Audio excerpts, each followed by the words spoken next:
Hello বন্ধুরা, কেমন আছো? Welcome to Jyotika kitchen.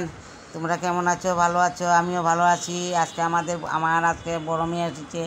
আমি একটু চিকেন রান্না করলাম, তোমাদের সাথে একটু শেয়ার করলাম। তখন প্রথমে আমি চিকেনটাকে ধুয়ে রেখেছি, ম্যারিনেট করে রেখে দিয়েছি। এরপরে যে পেঁয়াজটা লাল লাল করে, পেঁয়াজটা একটু লাল লাল হয়ে ভাজা হলে এরপরে একটার পরে একটা মশলা দেব। আজকে আমার বড় মেয়ে নাতনি এসেছে, তো যেহেতু রেশন কার্ডের জন্য এই জন্য একটু চিকেন আনলাম, চিকেনে রান্না করলাম। তারপরে একে একে করে মশলা অ্যাড করবো।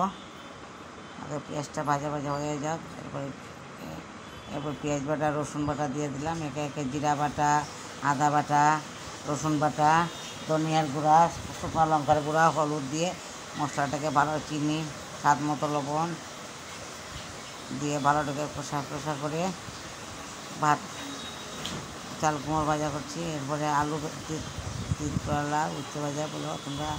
এই দেখো মাংসটা কীরকম হয়েছে বন্ধুরা, দেখো বলো। দেখো বন্ধুরা, চিকেন রান্না করলাম।